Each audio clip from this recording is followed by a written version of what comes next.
کل بھی زندہ تھی آج بھی ہوں، میری شہادت پہ رونے والوں، میں کل بھی مسجد تھی آج بھی ہوں، بس ایک عمارت بدل رہی ہے یہ آج کی۔ بسم اللہ الرحمن الرحیم۔ بابری مسجد سے دستبرداری شرعاً جائز نہیں، بجواب مولانا وحید الدین خان از عبدالعلیم اصلاحی۔ اس کتاب کے مصنف ہیں عبدالعلیم اصلاحی، الاقصی جامعۃ البنات، سعید آباد، حیدرآباد۔ سہ نکاتی فارمولہ کے شرعی دلائل، ایک جائزہ۔ مسئلہ بابری مسجد کو حل کرنے کے لیے مولانا وحید الدین خان صاحب نے شریعت کی روشنی میں ایک سہ نکاتی فارمولہ پیش کیا ہے۔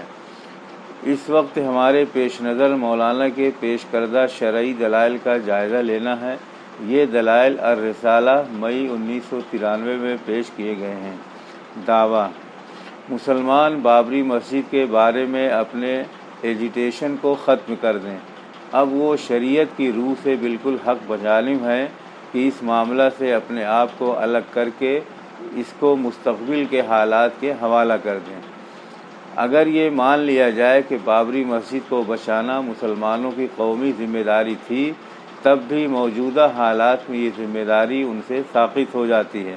اب خود شریعت کے حکم اضطرار کے تحت ان کے لیے ضروری ہو جاتا ہے کہ وہ بابری مسجد کے مسئلہ سے الگ ہو جائیں تاکہ اپنے آپ کو مزید ذلت اور ہلاکت سے بچا سکیں۔ الرسالہ مئی 1993۔ مختصراً یہ دعویٰ ہے۔ آگے ہم نمبر وار دلیل اور اپنے اشکالات درج کرتے ہیں۔ نمبر 1، 6 دسمبر کے اس واقعہ کے بعد اب صورتحال بالکل بدل چکی ہے، اس لیے اب ہمیں نئے حالات کے مطابق اپنے کام کا نقشہ بنانا ہے۔ ہمارا ایسا کرنا اسلامی شریعت کے عین مطابق ہوگا، کیونکہ شریعت کا مستقل اصول ہے کہ حالات کے بدلنے سے احکام بدل جاتے ہیں۔ الرسالہ صفحہ 4۔ نئے حالات کے مطابق اپنے کام کا نقشہ بنانا بالکل درست ہے، اس سے کسی کو انکار نہیں ہو سکتا، لیکن مولانا نے کام کا نقشہ بنانے کے نام پر کام کو ختم کرنے کی آواز اٹھائی ہے۔ دونوں میں کتنا بڑا فرق ہے۔ اسی طرح حالات کے بدلنے سے احکام بدل جاتے ہیں، اس سے بھی کسی کو انکار نہیں ہے، لیکن اس کا ایک محدود دائرہ ہے۔ اس اصول کو ہر جگہ چشمہ نہیں کیا جا سکتا، ورنہ اس کا مطلب یہ ہوگا کہ اسلامی تعلیمات کا ماخذ قرآن اور سنت نہیں بلکہ حالات زمانہ ہیں کہ چلو تم ادھر کو ہوا ہو جدھر کی۔ یہ بالکل طے شدہ بات ہے کہ حالات کا اثر اجتہادی اور قیاسی امور پر ہوتا ہے۔ مسجد کے تئیں ہماری ذمہ داریاں منصوص ہیں۔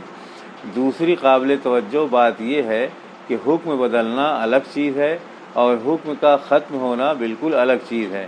مولانا نے اپنے دعویٰ میں ذمہ داری حکم کے بدلنے کی بات نہیں کہی ہے، بلکہ حکم یعنی ذمہ داری کے ساقط ہونے کی بات کہی ہے، جس سے صاف ظاہر ہے کہ دعویٰ الگ ہے اور دلیل الگ ہے۔ دونوں میں کوئی مناسبت اور تعلق نہیں ہے۔ دعویٰ اور دلیل میں مناسبت اور مطابقت اس وقت ہوتی جبکہ یہ کہا جاتا کہ شریعت کا مستقل اصول ہے کہ حالات کے بدلنے سے احکام ختم ہو جاتے ہیں اور ذمہ داری ساقط ہو جاتی ہے۔ اس کو مثالوں سے سمجھیے۔ مسلم والدین کی خدمت اولاد پر فرض ہے۔ حالات کے تحت یہ فرض بدل سکتا ہے۔ مثلاً کبھی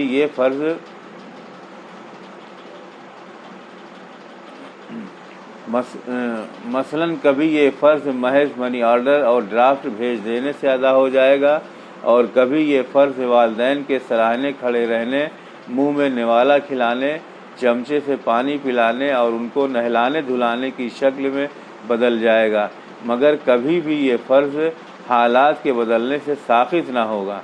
اگر کوئی بیٹا حالات کے بدلنے سے استدلال کرے کہ اب میرے تئیں کوئی ذمہ داری نہیں ہے تو یہ اس کا عذر لنگ ہوگا۔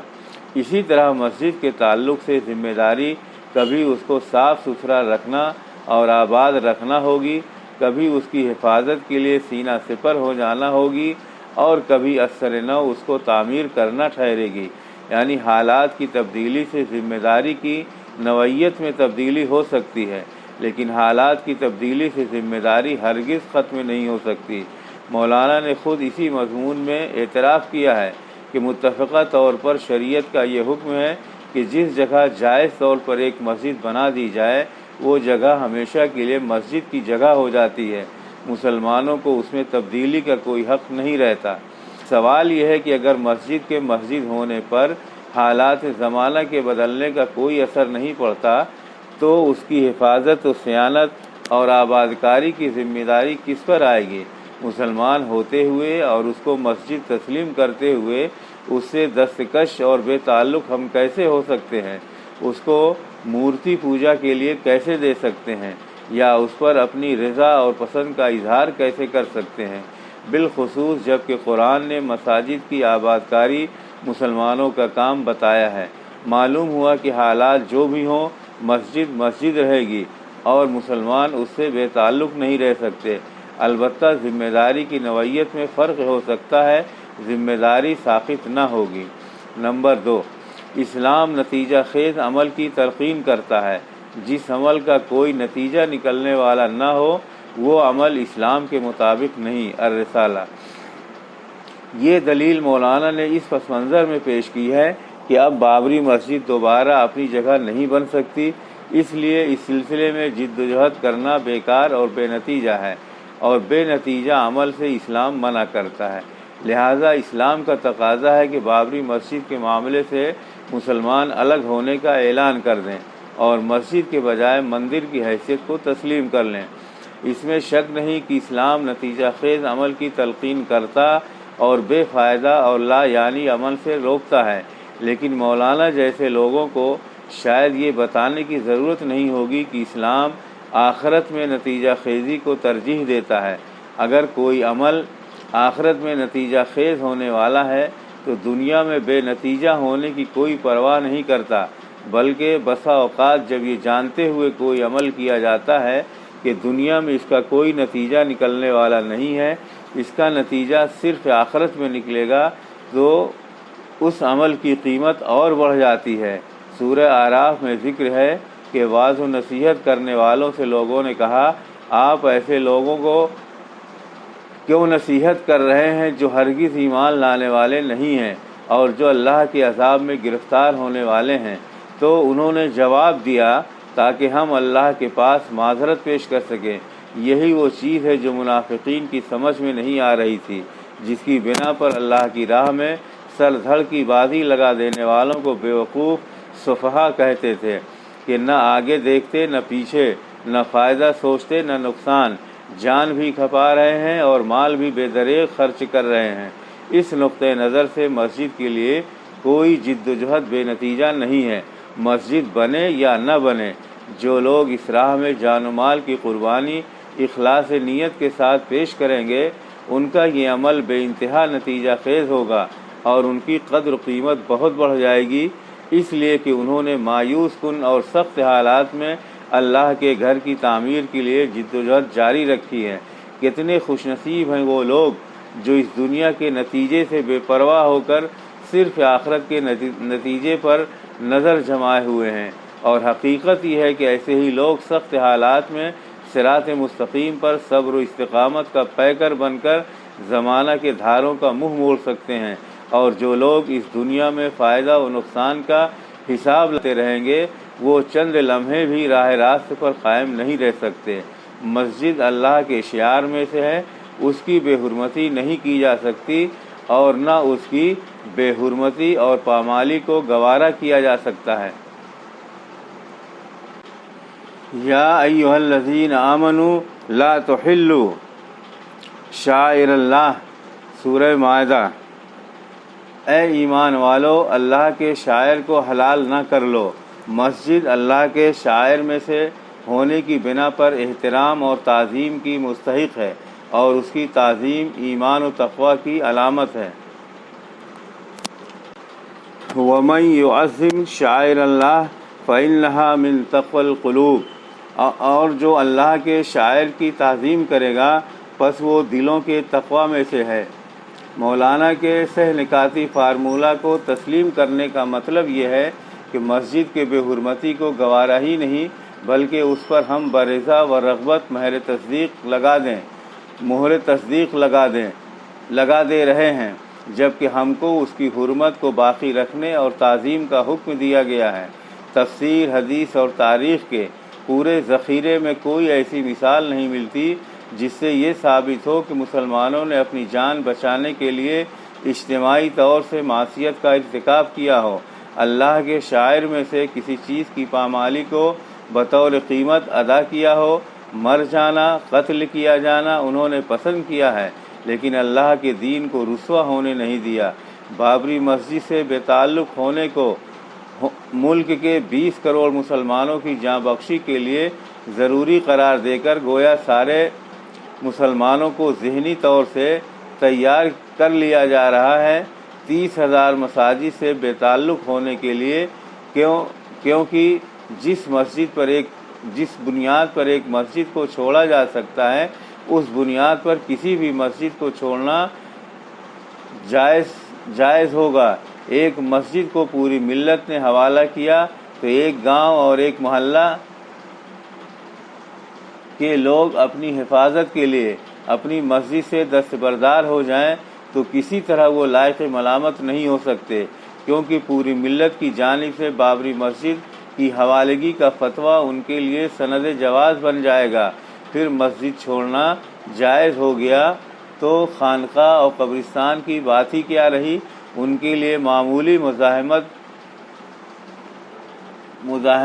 کرنا بھی لوگ پسند نہ کریں گے۔ یہ صحیح نہیں ہے کہ 6 دسمبر سے پہلے مسئلہ مسجد کی حفاظت کا تھا اور اس کے بعد مسئلہ مسلمانوں کی حفاظت کا ہے۔ مسلمانوں کی حفاظت کا مسئلہ جس طرح آج اہم ہے اسی طرح 6 دسمبر سے پہلے بھی تھا۔ مسلمانوں کی نسل کشی کا سلسلہ بہت پہلے سے چلا آ رہا ہے۔ بھاگلپور، میرٹھ، مراد آباد اور بھیونڈی کے فسادات جیسے انگنت واقعات ہوئے ہیں۔ یہ خیال کرنا بالکل غلط ہے۔ یہ مسئلہ 6 دسمبر کے بعد پیدا ہوا ہے اور بابری مسجد کا نام لینا مسلمان بند کر دیں تو مسئلہ ختم ہو جائے گا۔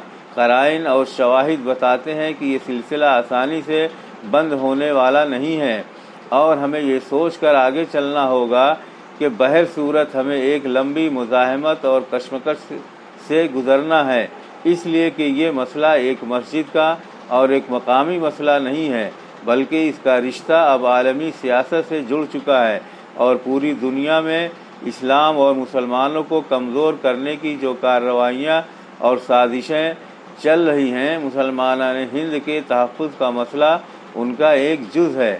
بہرحال یہ مسئلہ ہے اور اہم ترین مسئلہ ہے جس کے حل کا طریقہ کتاب و سنت اور اسلامی روایات میں کہیں بھی مسجد یا قبلہ سے دستبرداری یا بے تعلقی نہیں بتایا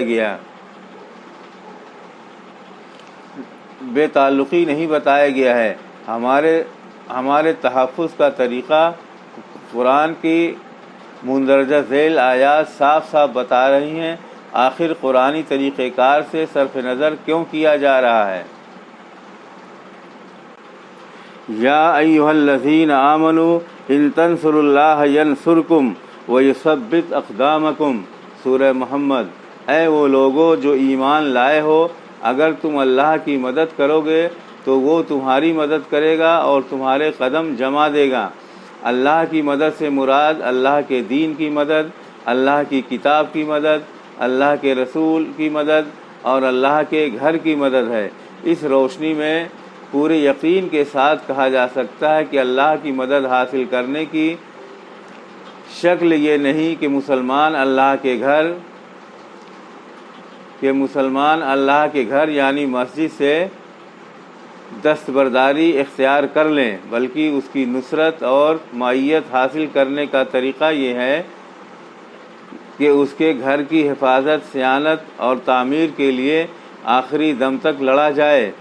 جبھی ہم اپنی عزت و ناموس کو بھی بچا سکتے ہیں اور 30,000 مسجدوں کو محفوظ رکھنے کی توفیق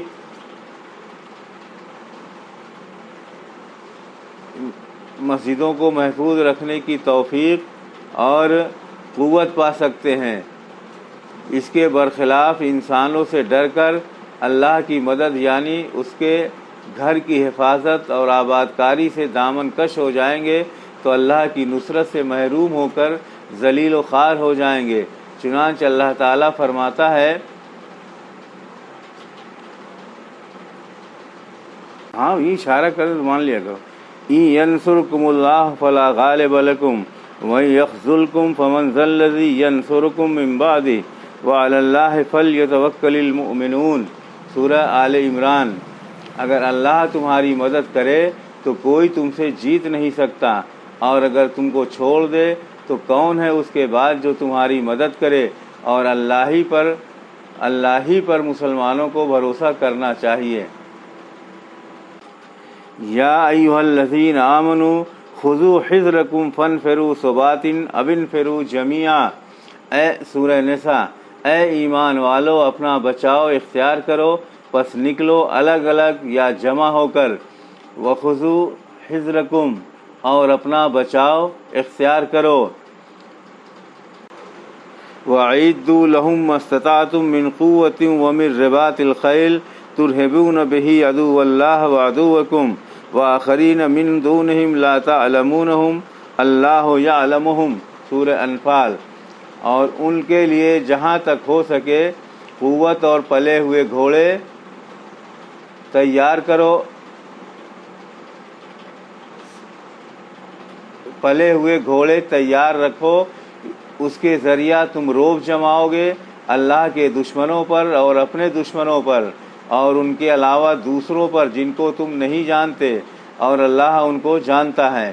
ان آیات سے معلوم ہوتا ہے کہ دشمنوں سے محفوظ رہنے اور باعزت زندگی کے لیے 3 کام مسلمانوں کو کرنے ہیں۔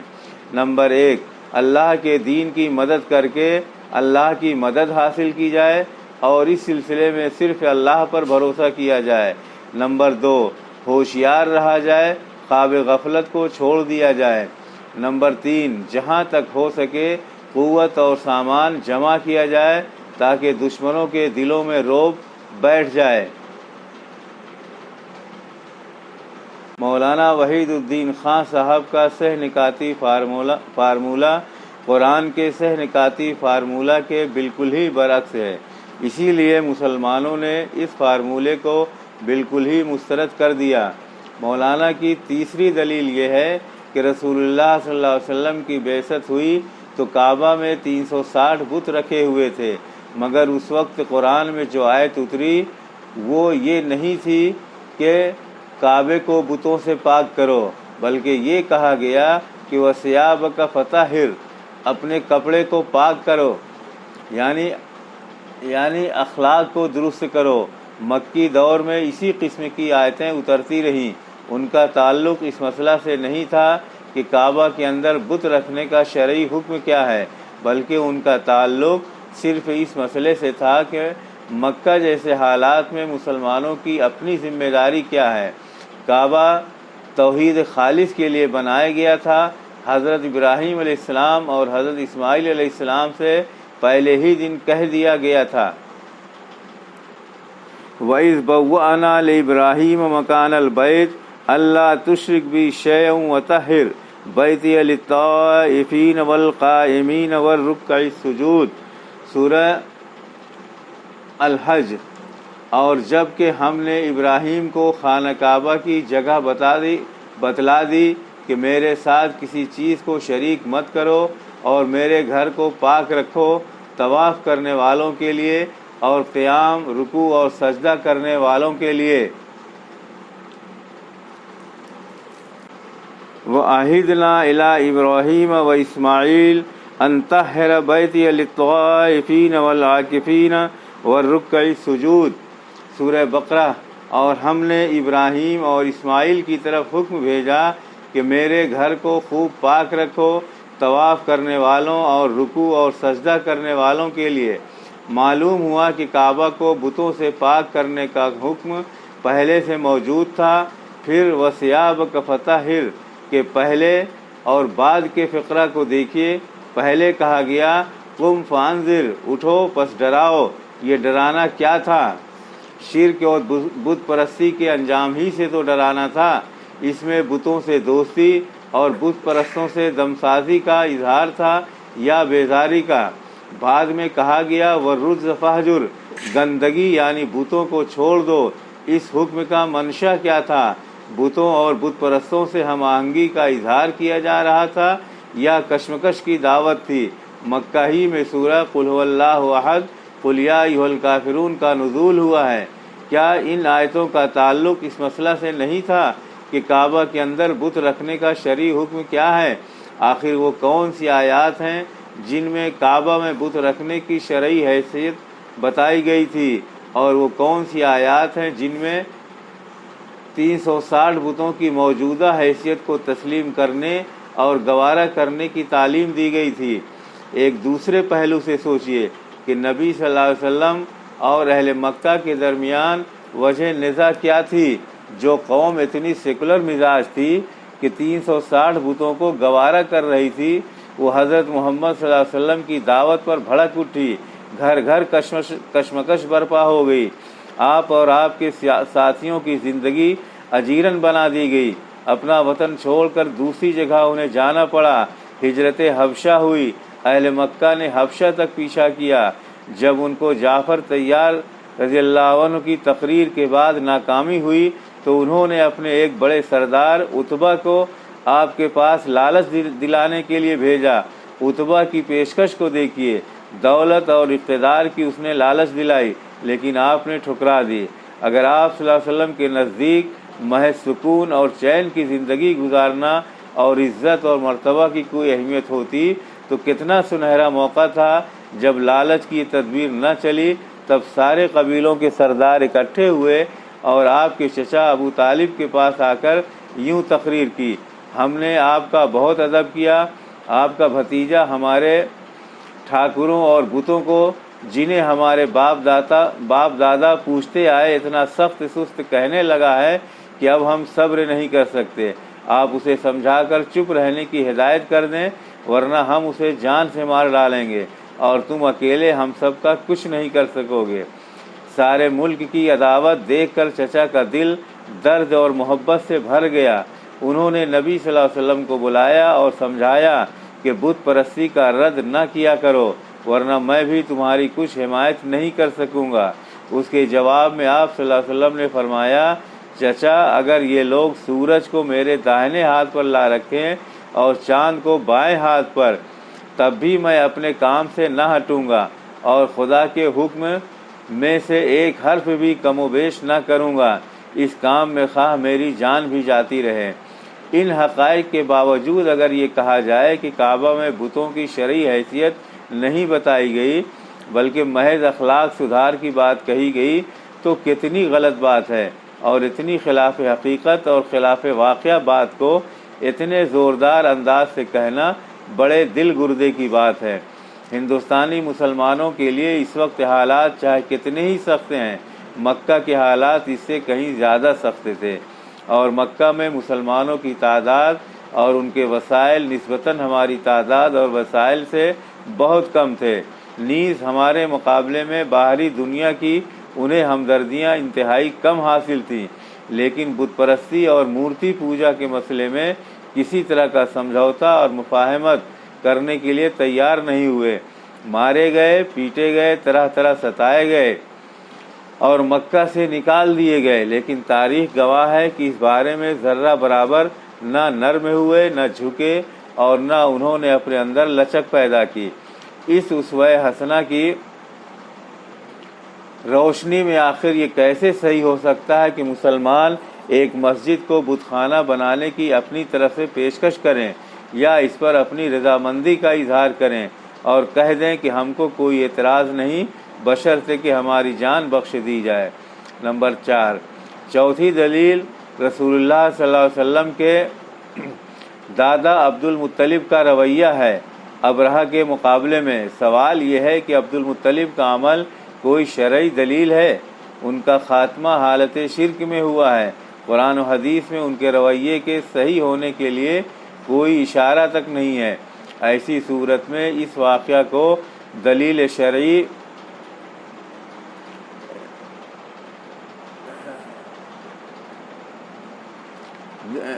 ایسی صورت میں اس واقعہ کو دلیل شرعی کے طور پر پیش کرنا کہاں کی دین فہمی ہے؟ یہاں ایک اور پہلو بھی خاص توجہ کا طالب ہے۔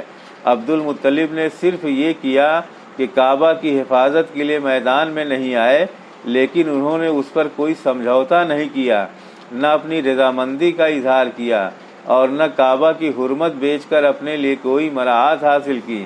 اس اعتبار سے دیکھا جائے تو مولانا کا سہ نکاتی فارمولہ کتنا گھناؤنا ہے کہ حالت شرک میں ہونے کے باوجود انہوں نے حرمت کعبہ کو بیچنا اپنی خودداری کے خلاف سمجھا، اور ہم اتنے بے غیرت بن گئے ہیں کہ مسجد کی حرمت دے کر اپنے لیے تحفظ کی بھیک مانگ رہے ہیں۔ اس دناعت اور پست ہمتی پر جتنا بھی ماتم کیا جائے کم ہے۔ وائے ناکامی متاع کارواں جاتا رہا اور کارواں کے دل سے احساس زیاں جاتا رہا۔ عبد المطلب کا طرز عمل غیرت اور خودداری کے خلاف ہونے کے ساتھ ساتھ غیر منطقی اور غیر عقلی بھی ہے۔ اسی بنا پر بعض محققین نے اس واقعہ کی صحت میں بھی کلام کیا ہے، جو بالکل بے وزن بھی نہیں ہے۔ ہر چیز اللہ کی ہے، ہمارا مال، ہماری جان، ہمارا دین، ہمارا قرآن اور ہمارا قبلہ سب اللہ کا ہے۔ تو کیا آپ مسلمانوں کو یہی درس دیں گے کہ کسی چیز کی حفاظت اور صیانت کے لیے کچھ نہ کرو، اللہ خود اپنی چیز کی حفاظت کرے گا؟ دیکھو، کعبہ جیسی باعظمت چیز کی حفاظت عبد المطلب نے خود نہیں کی، بلکہ اللہ کی چیز تھی، لہذا اس کی حفاظت اللہ ہی کی ذمہ کر دی۔ تم بابری مسجد کے چکر میں کیوں پڑے ہو؟ لیکن اگر یہ صحیح ہے تو جو اپنے مال کی حفاظت میں مارا گیا وہ شہید ہے۔ آپ نے کیوں فرمایا قرآن میں کتب علیکم القتال، تم پر جنگ فرض کی گئی؟ کس بنا پر فرمایا گیا؟ جہاد کو افضل الاعمال کیوں بتایا گیا؟ اللہ کی راہ میں جان و مال کی قربانی دینے پر بار بار کیوں ابھارا گیا؟ عہد نبوی میں درجنوں معرکے کیوں گرم ہوئے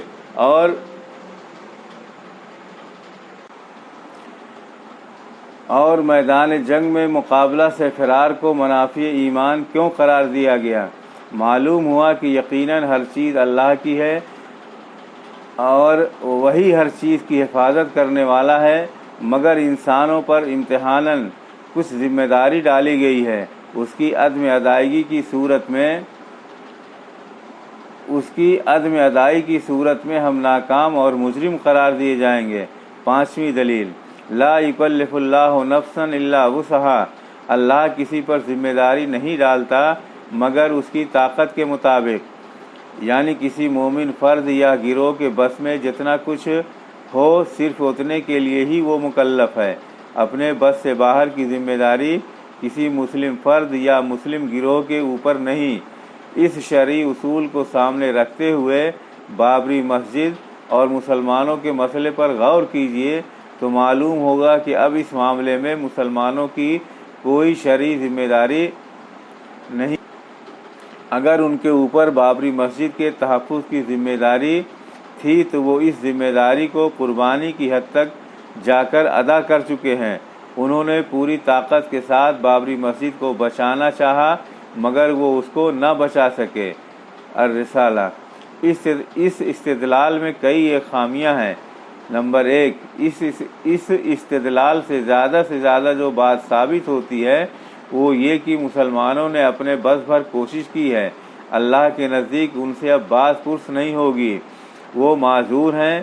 اس سے آگے یہ کہاں ثابت ہوتا ہے کہ مسلمان بابری مسجد کے انہدام کو قبول کر لیں اور راضی نامہ لکھ کر دے دیں اور اس کے عوض اپنی جان کی امان چاہیں؟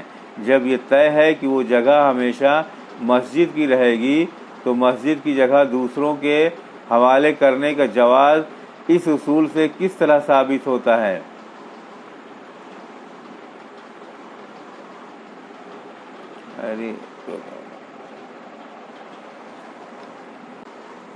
آدمی کے بس میں کیا ہے اور کہاں تک ہے، اس کا فیصلہ تو آخرت میں ہوگا کہ کس کو کیا کرنا تھا اور اس نے کیا کیا۔ ظاہری طور سے اس دنیا میں آدمی کی آخری سانس اس کے بس کی آخری حد ہے، جو 6 دسمبر سے پہلے فوت ہو چکے ہیں۔ یقیناً ان کے بارے میں ہم ظاہری طور سے کہہ سکتے ہیں کہ ان کے بس میں جو تھا کیا، لیکن جو لوگ 6 دسمبر کے بعد اب تک زندہ ہیں یا جب تک آئندہ زندہ رہیں گے، ان کو اپنی آخری سانس تک کا حساب دینا ہوگا۔ ان کے بس میں کیا تھا اور انہوں نے کیا کیا۔ مولانا کا استدلال بالکل ایسا ہی ہے جیسے ایک شخص نماز کے لیے مسجد کے راستے پر نکلا، راستے میں کتا بیٹھا تھا، بس تھوڑا انتظار کیا اور ڈر کر واپس آ گیا، اور اس کے بعد مطمئن ہو گیا یہ سوچ کر کہ میرے بس میں جو تھا میں نے کر لیا اور میں معذور ہوں۔ لیکن قیامت کے دن اگر اس سے پوچھا جائے گا کہ تمہارے گھر میں ڈنڈا تھا، ڈنڈے سے کتے کو کیوں نہیں بھگایا، تو وہ آدمی کیا جواب دے گا، اور کیا وہ اپنے کو معذور ثابت کر سکے گا؟ حقیقت یہ ہے کہ ایک کامچور طالب علم تو اس طرح کا استدلال کر سکتا ہے کہ میں نے ایک بار امتحان دیا، فیل ہو گیا، کوشش کر لی، اب آئندہ میں کچھ نہ کروں گا۔ لیکن ایک سچا اور محنتی طالب علم ایک بار کوشش کے بعد دوبارہ کوشش کرنے سے ہمت نہ ہارے گا۔ الغرض مولانا کا استدلال بہانہ بازوں اور نکموں کا استدلال ہو سکتا ہے، لیکن بابری مسجد کے مخلصین اور باہمت لوگوں کا نہیں ہو سکتا۔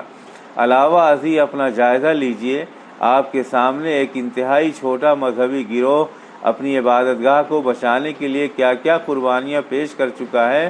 عین موقع پر سینکڑوں نے اپنی جانیں نچھاور کر دیں۔ اپنے معمولی مطالبے کے لیے ہزاروں افراد جیل جاتے ہیں اور برسوں صعوبتیں جھیلتے ہیں، ہزاروں گردنیں کٹا دیتے ہیں۔ ہم اپنی تعداد، اپنے وسائل کا حساب لگائیں، اس میں سے کتنے فیصد ہم نے لگایا ہے۔ عین موقع پر جب کہ مسجد ڈھائی جا رہی تھی، فی کروڑ ایک آدمی بھی جا کر گولی کھا کر شہید ہو گیا ہوتا تو کہا جا سکتا تھا کہ ہمارے بس میں جو تھا ہم نے کر دکھایا۔ پوری ملت دوسروں پر تکیہ کیے ہوئے اپنے گھر میں بیٹھی رہی۔ اس کے بعد بھی یہ کہنا کہ ہم نے اپنا حق ادا کر دیا، نفس کو دھوکہ دینا ہے۔ یہ ایک قومی اور ملی جرم ہے جو ہم سے سرزد ہوا ہے۔ اس کے وبال سے بچنے کی صورت یہ تھی کہ ہم متحد ہوتے، مستعد ہوتے اور اثر نو مسجد کی تعمیر کے لیے ہندوستانی ملت کے شایان شان کوششوں اور قربانیوں کا نذرانہ بارگاہ رب العزت میں پیش کرتے اور اس سے اپنی کوتاہی کی معافی چاہتے۔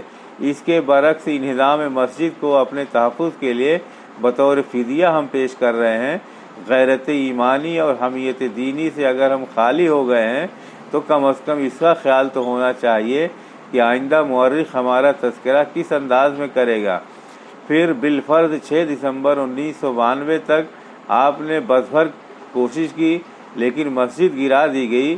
سوال یہ ہے کہ اس کے بعد آپ کے بس میں جو کچھ ہے وہ کیوں نہیں کریں گے اور آپ پر کیوں ذمہ داری عائد نہ ہوگی؟ یہ مانا کہ آپ یعنی مسلمان بے بس ہیں، معذور ہیں، تو مسجد کی ذمہ داری دنیا کے دوسرے مسلمانوں پر آئے گی۔ آپ ان سے کہیے کہ آپ اس ذمہ داری کو سنبھالو، ہم کچھ نہیں کر سکتے۔ مختصر یہ کہ آپ مسجد کی حفاظت سے، صیانت سے اور تعمیر سے عاجز ہو کر بیٹھ سکتے ہیں، لیکن اس کی حوالگی کا آپ کو کوئی حق نہیں ہے۔ نہ عین ممکن ہے کہ اللہ آپ کے علاوہ کسی دوسری قوم کو اپنے گھر کے لیے اٹھائے، لیکن اس کی حوالگی کا آپ کو کوئی حق نہیں ہے۔ یہ عین ممکن ہے کہ اللہ آپ کے علاوہ کسی دوسری قوم کو اپنے گھر کے لیے اٹھائے جو ہمارے جیسے کمزور اور معذور نہ ہوں۔ مسجد کی جگہ تو اللہ کی ملکیت ہے، اس میں مسلمان اپنی طرف سے کوئی تصرف نہیں کر سکتے۔ میں پوچھتا ہوں کہ کسی مسلمان کے لیے کیا جائز ہوگا اور اسی غیرت گوارا کرے گی کہ اپنی جگہ اور اپنا گھر بت پوجا کے لیے قیمتاً یا کسی معاہدے کے تحت برضا و رغبت حوالے کرے؟ اگر کوئی چھاگلا عبدالحمید دلوائی اور عباس نقوی قماش کا فرد اپنے کو سیکولر ثابت کرنے کے لیے ایسی حرکت کرے تو اس کی مسلمانیت باقی رہے گی۔ افسوس کا مقام ہے جس حرکت کا تصور ایک ناخواندہ اور بے عمل مسلمان نہیں کر سکتا، اس کو تقاضائے شریعت ثابت کرنے کے لیے ہمارے دانشور ایڑی چوٹی کا زور لگا رہے ہیں اور آیات اور احادیث کی غیر عقلی، غیر منطقی اور غیر دینی تعویلات کر رہے ہیں۔ خدا ہی بہتر جانتا ہے اس کے پیچھے بے شعوری، بے عملی ہے یا کچھ دوسرے محرکات۔ متاع دین و دانش لٹ گئی اللہ والوں کی، یہ کس کافی رضا کا غم زے خوں ریز ہے ساقی۔ 6ویں دلیل، حقیقت یہ ہے کہ 6 دسمبر کے بعد 2 اور 2/4 کی طرح یہ بات واضح ہو چکی ہے کہ اس معاملے میں اب مسلمانوں کے لیے جو انتخاب ہے وہ بابری مسجد بنانے اور بابری مسجد نہ بنانے کے درمیان نہیں ہے، بلکہ بابری مسجد اور ملت کی تباہی کے درمیان ہے۔ یعنی مسلمان اگر دوبارہ اسی مقام پر بابری مسجد تعمیر کرنے کی مہم چلائیں تو اس کے نتیجے میں یہ ہونے والا نہیں ہے کہ بابری مسجد اپنے اصل مقام پر بن کر کھڑی ہو جائے۔ اس کے برعکس جو ہو گیا وہ یہ کہ انڈیا کے مسلمان ناقابل بیان تباہی میں پھنس کر رہ جائیں گے۔ یہاں میں آپ کو ایک اور شرعی حکم یاد دلاتا ہوں جو بہت زیادہ اس مسئلے سے متعلق ہے۔ اس حکم کو قرآن کی زبان میں استرار کہا جاتا ہے۔ مثلا خنزیر کا گوشت کھانا اسلام میں مطلق حرام ہے، لیکن ایک شخص اگر مستر ہو جائے یعنی وہ ایسی صورتحال میں مبتلا ہو جائے کہ اس کے پاس کھانے کے لیے صرف خنزیر کا گوشت ہو، اس کے لیے 2 میں سے ایک کو انتخاب کرنے کا موقع ہو، یا تو وہ خنزیر کا گوشت کھا کر اپنی جان بچائے یا پھر بھوک سے مر جائے۔ ایسی حالت میں شریعت کا حکم یہ ہے کہ اس آدمی کو خنزیر کا گوشت کھا لینا چاہیے، کیونکہ جان بوجھ کر اپنے کو ہلاک کرنا اسلام میں جائز نہیں۔ اس شرعی اصول کی روشنی میں دیکھیے تو آج یہی مسئلہ انڈیا کے پورے مسلم گروہ کے لیے پیدا ہو گیا ہے۔ پھر جو شریعت ایک جان کو بچانے کے لیے حرام غذا کو حلال کر دیتی ہے، وہ شریعت کیا 12 کروڑ انسانوں کے لیے ایک مسلم گروہ کو ہلاکت سے بچانے کے لیے انہیں کوئی رعایت نہ دے گی؟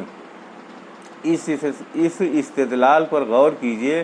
یہاں نقطۂ نظر کا ایک زبردست فرق ہے۔ ایک بے غیرت اور بزدل جس زندگی کو باعزت زندگی سمجھتا ہے، غیرت مند اور بہادر اس کو موت خیال کرتا ہے۔ بہن بیٹیوں کی عصمت پر برسر عام لٹتے ہوئے دم سادھے اپنے کو بچا کر کوئی اپنی ہوشیاری تصور کرتا ہے، اور کوئی دوسرا ایسی حالت میں اپنے لیے زمین کی پیٹھ سے بہتر زمین کے پیٹ کو خیال کرتا ہے۔ منافق جس چیز کو زندگی سمجھتا ہے، مومن کی نظر میں وہ موت ہے۔ پرواز ہے دونوں کی اسی ایک جہاں میں، شاہی کا جہاں اور ہے، کرگس کا جہاں اور۔ مسلمانی نظریے زندگی قرآن میں یوں بیان ہوا ہے، وَلَا تَقُولُوا لِمَن يُقْتَلُ فِي سَبِيلِ اللَّهِ أَمْوَاتٌ، سورہ بقرہ۔ اور جو اللہ کی راہ میں مارے جائیں انہیں مردہ مت کہو، یعنی زندگی اصل میں اللہ کے لیے اپنے آپ کو کھپانا ہے اور حق کے لیے راہ خدا میں شہید ہو جانا ہے۔ آلام و مصائب اور مشکلات سے ڈر کر گوشۂ عافیت میں بیٹھ جانا، اس چیز کو قرآن میں مختلف مقامات اور مختلف انداز سے مسلمانوں کے ذہن نشین کرایا گیا ہے۔ قرآن کہتا ہے وَلَا تُلْقُوا بِأَيْدِيكُمْ إِلَى التَّهْلُكَةِ، یعنی اپنے آپ کو ہلاکت میں نہ ڈالو۔ اس آیت کو بعض لوگ بالکل الٹے مفہوم میں لیتے ہیں، حالانکہ مطلب یہ ہے کہ جو لوگ اللہ کی راہ میں جان و مال کی قربانی دینے سے جی چراتے ہیں، بظاہر تو وہ گمرتے ہیں کہ وہ اپنے آپ کو خطرات اور مصیبت سے بچا رہے ہیں، لیکن در حقیقت وہ اپنے آپ کو ہلاکت و بربادی کی جہنم میں جھونک رہے ہوتے ہیں۔ مومن کے لیے زندگی اور بقا کا اصلی خزانہ خدا کی راہ میں جان و مال کی قربانی ہے، نہ کہ جان و مال کو سینت کر رکھنے اور بچانے میں۔ سورہ توبہ میں منافقین کا ذکر کرتے ہوئے اسی حقیقت کی طرف اشارہ کیا گیا ہے۔ وَسَيَحْلِفُونَ بِاللَّهِ لَوِ اسْتَطَعْنَا لَخَرَجْنَا مَعَكُمْ يُهْلِكُونَ أَنفُسَهُمْ وَاللَّهُ يَعْلَمُ إِنَّهُمْ لَكَاذِبُونَ، سورہ توبہ آیت 42۔ اور وہ عنقریب اللہ کی قسم کھائیں گے کہ اگر ان کے بس میں ہوتا تو وہ آپ کے ساتھ نکلتے۔ وہ اپنے آپ کو ہلاک کر رہے ہیں اور اللہ جانتا ہے کہ وہ جھوٹے ہیں۔ اس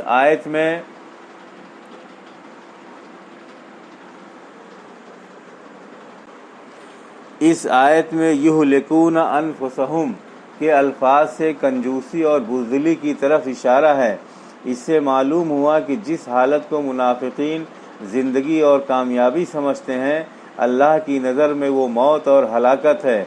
جس میں نہ ہو انقلاب، موت ہے وہ زندگی، روح کی حیات، کشمکش انقلاب۔ مسلمانوں کے تحفظ کا مسئلہ بابری مسجد کے ایشو سے وابستہ نہیں ہے۔ یہ ایشو ختم ہوگا تو کوئی دوسرا ایشو پیدا کر لیا جائے گا۔ اس کے پہلے سینکڑوں نہیں بلکہ ہزارہ فسادات مختلف ایشوز کے تحت ہوئے ہیں۔ سوال یہ ہے کہ فسادات اور مشکلات کا خوف دلا کر مسلمانوں کو ذلت اور مسکنت کے کس کھڈ میں آپ گرانا چاہتے ہیں؟ حق یا باطل، صحیح یا غلط کی بنیاد پر کوئی فیصلہ کرنے کی تلقین کرنا اور ترغیب دینا الگ بات ہے، لیکن خوف اور ڈر کی بنیاد پر کسی موقع پر مسلمانوں کو جھکانا نہایت خطرناک چیز ہے۔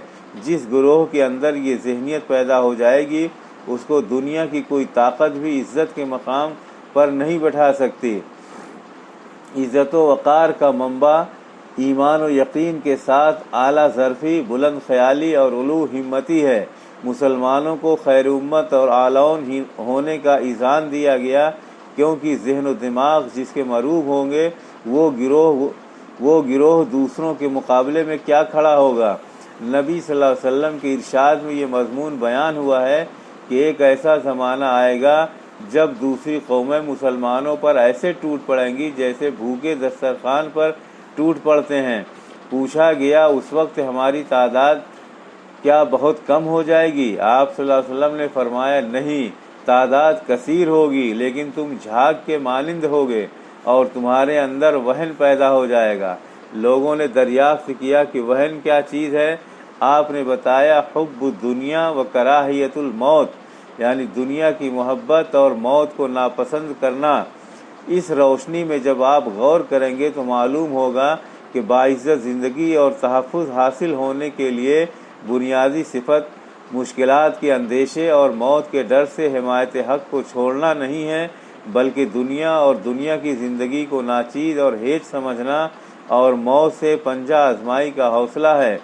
یہ حوصلہ اگر ختم ہو جائے تو مسلمان کی حیثیت کیا رہ جائے گی؟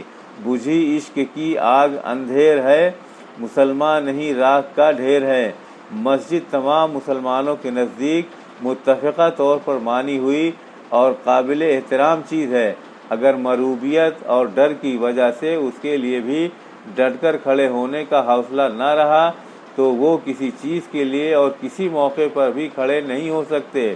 ترشول اور تیر دیکھ کر ایک مسجد حوالہ کریں گے تو دوسری اور تیسری مسجد محض ڈنڈا ہی دیکھ کر چھوڑ دیں گے، اور چوتھی کا جب مسئلہ پیش ہوگا تو ایک ڈانٹ اور ایک دھمکی ان کے لیے کافی ہوگی۔ بلکہ اس کے بعد یہ نوبت آ سکتی ہے کہ مسلمان اپنے ہاتھوں مسجدوں کو توڑیں گے اور اپنے پیسوں سے بت خانہ تعمیر کریں گے، کیونکہ ان کے تصور میں اس کے بغیر زندہ رہنا ممکن نہ ہوگا۔ بابری مسجد کے محاذ پر 20 کروڑ مسلمان ہار مان کر مروب ذہنیت کے ساتھ اپنی زندگی بچانے کے لیے مسجد کو بت خانہ بنانا برضا و رغبت قبول لیں تو صدیوں ان کے اندر زندگی اور بلند ہمتی پیدا ہونا مشکل ہے۔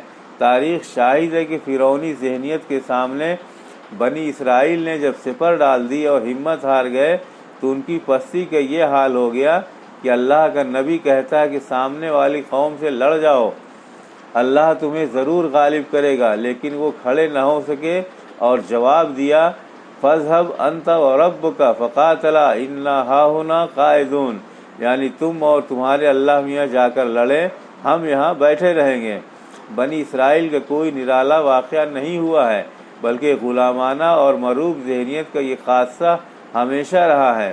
مروب ذہن کے ایک جوان کو ایک عورت کہتی ہے یہیں کھڑے رہو، میں ابھی گھر سے تلوار لے کر آتی ہوں، چنانچہ وہ تلوار لے کر آتی ہے اور اس کو قتل کر دیتی ہے اور اس جوان کو بھاگنے کی بھی ہمت نہیں ہوتی۔ تاریخ میں ایسا ہوا ہے اور ہوتا رہے گا۔ خوف کی بنیاد پر مسجد کی سپردگی کی صورت میں یہ انجام ہونے والا ہے۔ تاریخ کے اس عمل کو روکا نہیں جا سکتا۔ اس کے برخلاف اس محاذ پر مسلمان اگر جمے اور ڈٹے رہتے ہیں تو دو امکان ہیں۔ ایک یہ کہ اس سے ان کے اندر زندگی پیدا ہوگی اور ان کے حوصلے بلند ہو سکتے ہیں، اور عین ممکن ہے کہ سامنے والے گھٹنے ٹیک دیں۔ اگر انگریز قوم مجاہدین آزادی کے سامنے اور روس جیسی سپر طاقت افغانیوں کے سامنے جھک سکتی ہے تو کیوں یہ سمجھا جا رہا ہے کہ مسلمان کچھ نہیں کر سکتے؟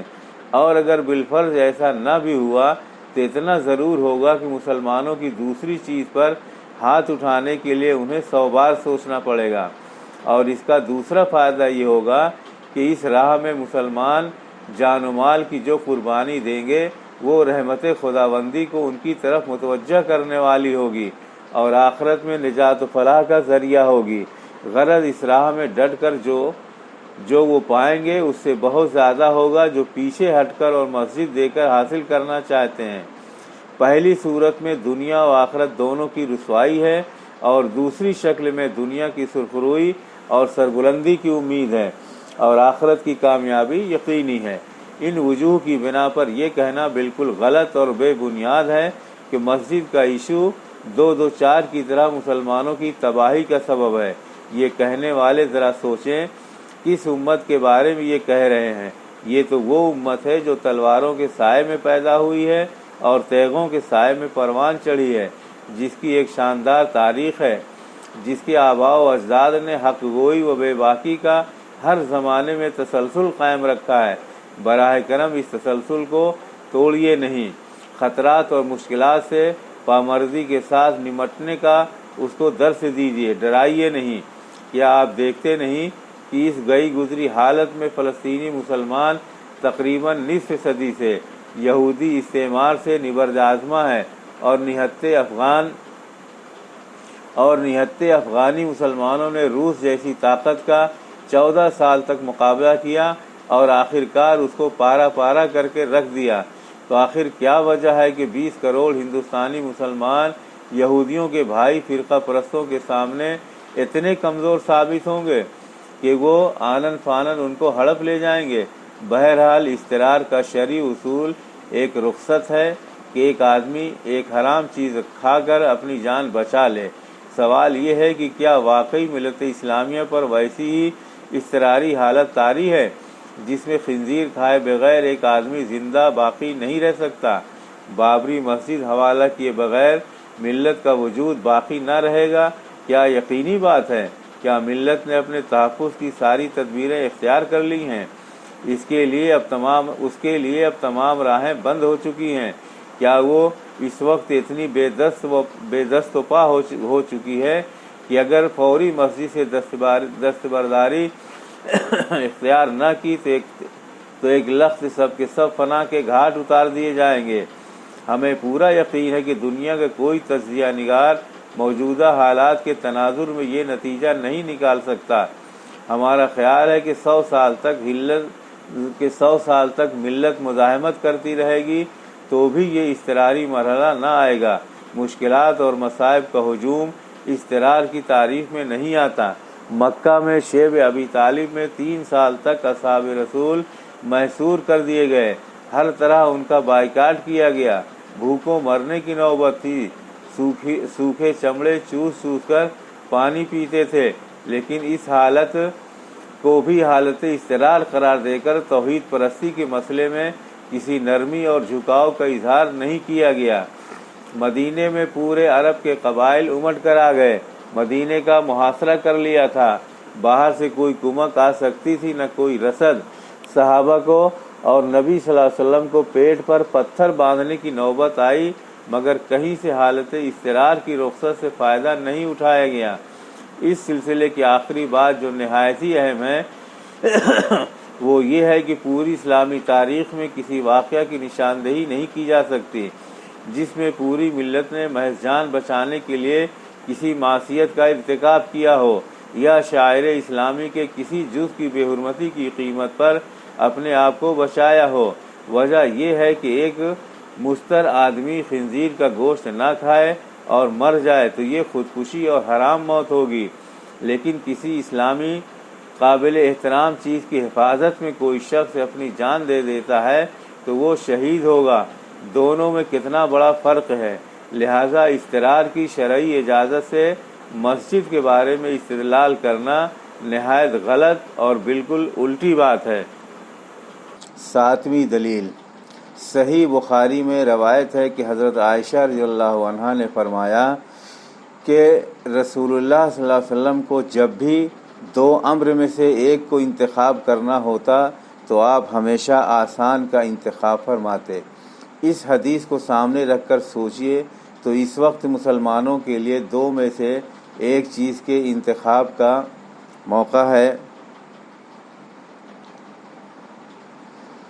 ایک یہ کہ بابری مسجد کے ایشو سے خود کو الگ کر کے اس کو ملک کے ضمیر کے حوالہ، دوسرے یہ کہ بابری مسجد کے لیے وہ اپنی لڑائی جاری رکھیں۔ دونوں صورتوں کا تقابل کیجئے تو یقینی طور پر پہلی صورت آسان اور دوسری صورت انتہائی مشکل ہے۔ ایسی حالت میں عین سنت رسول کا تقاضا ہے کہ مسلمان آسان صورت کو اپنا لیں اور مشکل صورت کو چھوڑ دیں۔ الرسالہ، یہ استدلال بغیر سوچے سمجھے پیش کیا گیا ہے۔ نبی صلی اللہ علیہ وسلم کو جب 2 جائز امر میں انتخاب کا اختیار دیا گیا تو آپ نے اس میں سے آسان کو اپنایا۔ اس موقع پر مولانا کو کوئی ایسی روایت پیش کرنی چاہیے تھی کہ حضور صلی اللہ علیہ وسلم کو ایک غلط اور ایک دوسری صحیح چیز کے درمیان اختیار دیا گیا اور آپ نے غلط کو نعوذ باللہ اختیار کر لیا ہو۔ اہل مکہ نے آپ کے سامنے دولت اور اقتدار کو ایک طرف رکھا اور دوسری طرف بتوں کی تردید کی صورت میں جان سے مار دینے کو رکھا اور کہا کہ اس میں جس کو چاہو قبول کر لو۔ بتائیے آپ نے کس چیز کا انتخاب کیا؟ زیر بحث معاملے میں تو آپ بھی بابری مسجد سے دستبرداری کو سور کے گوشت کے درجے میں رکھتے ہیں، تو غور فرمائیے کہ اس معاملے میں حضرت عائشہ رضی اللہ عنہا کی اس روایت سے استدلال کیوں کر صحیح ہوگا؟ اس روایت میں 2 چیزیں، 2 جائز چیزوں میں سے آسان ترین کے انتخاب کی بات ہے اور یہاں جائز اور ناجائز کے درمیان انتخاب کا سوال ہے۔ ایسا معلوم ہوتا ہے کہ پوری حدیث مولانا کے سامنے نہیں تھی، ورنہ اس موقع پر اس حدیث سے قطعاً استدلال نہیں کرتے، اس لیے کہ حدیث میں صاف لفظوں میں بتایا گیا ہے کہ ایسی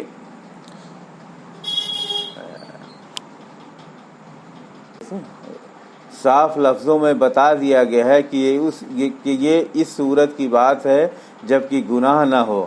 گناہ کا کام ہوتا تو آپ اسے دور بھاگتے، اس کے انتخاب کا سوال نہیں ہوتا۔ بخاری میں اختارہ کے بجائے اخذہ کا لفظ آیا ہے اور حاشیہ میں ہے کہ جب سہل اور آسان کام گناہ کا سبب ہوتا تو آپ مشکل ترین کا انتخاب فرماتے۔ مسلم شریف میں یہی حدیث الفاظ کے تھوڑے تغیر کے ساتھ نقل ہوئی ہے۔ امام مسلم نے اس پر جو باب باندھا ہے اس میں صراحت کر دی ہے کہ یہاں انتخاب کی بات 2 مباح چیزوں کے درمیان ہے۔ پوری حدیث یوں ہے، نبی صلی اللہ علیہ وسلم کو 2 امر کے درمیان اختیار نہیں دیا گیا مگر ان میں سے آپ نے آسان ترین کو اختیار فرمایا جبکہ وہ گناہ نہ ہو۔ اگر وہ گناہ ہوتا تو آپ اس سے سب سے زیادہ دور ہوتے اور آپ نے اپنی ذات کے لیے کبھی کسی معاملے میں انتقام نہیں لیا الا یہ کہ اللہ کی محترم ٹھہرائی ہوئی کسی چیز کی حرمت پامال کی جاتی تو آپ اللہ کے لیے انتقام لیتے۔ 8ویں دلیل، اس روش کو اختیار کر کے مسلمان کوئی نئی بات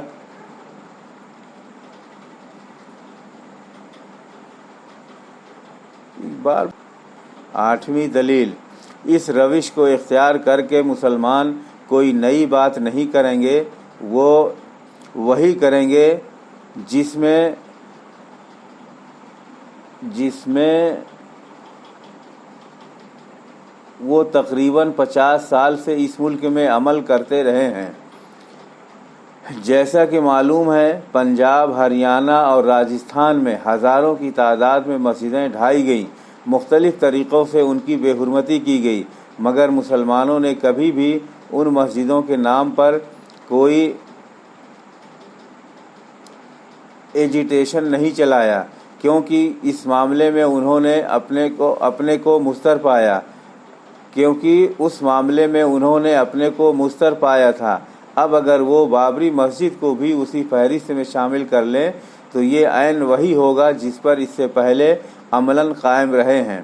میں نے جو 3 نکاتی فارمولہ پیش کیا ہے وہ باعتبار حقیقت کوئی نئی چیز نہیں ہے۔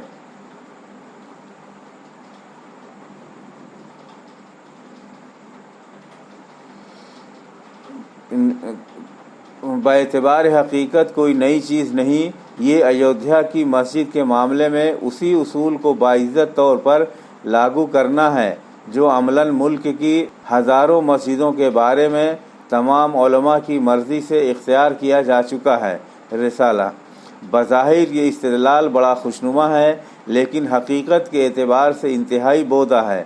پہلی بات تو یہ ہے کہ کسی غلط نمونہ کو دوسرے غلط کام کے لیے دلیل نہیں بنایا جا سکتا، بلکہ یہ ایسا ہی ہے کہ پڑھنے کی اجازت دے۔ یہ بالکل ایسا ہی ہے کہ کوئی مفتی کسی شخص کو نماز نہ پڑھنے کی اجازت دے اور اس فتویٰ کی بنیاد یہ بتائے کہ لاکھوں مسلمان نماز نہیں پڑھتے ہیں اور تمام علماء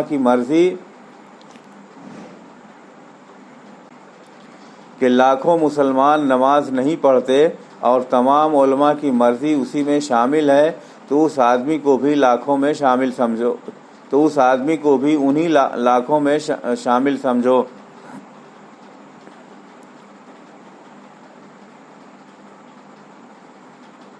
حقیقت یہ ہے کہ 1947 کے بعد ہزاروں مسجدوں کے بارے میں مسلم لیڈران، علماء اور مختلف مسلم تنظیموں نے اپنی ناپسندیدگی کا اظہار کیا ہے اور زبانی اور تحریری احتجاج کیا ہے۔ البتہ بڑے پیمانے پر کوئی مہم نہیں چلائی گئی ہے۔ اس سے یہ سمجھنا کہ مسلمانوں کی مرضی شامل ہے بے بنیاد بات ہے۔ بابری مسجد منہدم کر دی گئی۔ مسلمان آج جتنا خاموش ہیں کل اس سے زیادہ خاموش ہو جائیں گے۔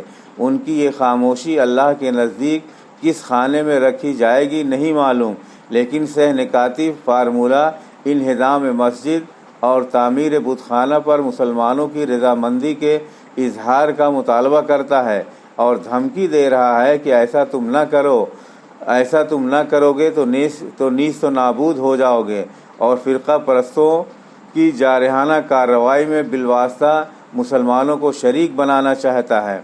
ظلم سہنا، مظلوم بن کر رہنا اور ظلم پر خاموشی اختیار کرنا جائز ہو سکتا ہے، لیکن ظالم کے ظلم پر ساتھ کہنا، ظالم کی ہمنوائی کرنا اور اس کے عوض کوئی مفاد حاصل کرنا انتہائی بھاری جرم ہے۔ ظلم کو ظلم اور ظالم کو ظالم کہنا ملت اسلامیہ کی زندگی کی علامت ہے۔ اگر کسی بھی دور میں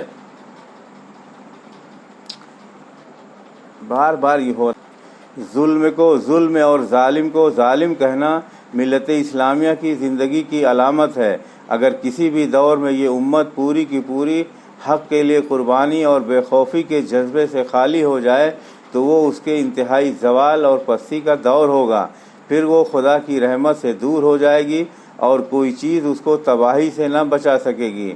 یہی بات نبی صلی اللہ علیہ وسلم کے اس ارشاد میں بیان کی گئی ہے، جب تم دیکھو کہ میری امت ظالم کو ظالم کہنے سے ڈر رہی ہے تو سمجھ لو کہ اس کو اس کے حال پر چھوڑ دیا گیا ہے، یعنی رحمت خداوندی کا سایہ اس سے ہٹ گیا ہے، اب وہ خدا کے عذاب میں گرفتار ہوگی۔ بابری مسجد کو منہدم کرنے والے قرآن کی روح سے ظالم ہی نہیں بلکہ اظلم ہیں۔ ان کے ظالمانہ اقدام پر کوئی غیرت مند مسلمان یہ کیسے کہہ سکتا ہے کہ ہم کو اس پر کوئی اعتراض نہیں؟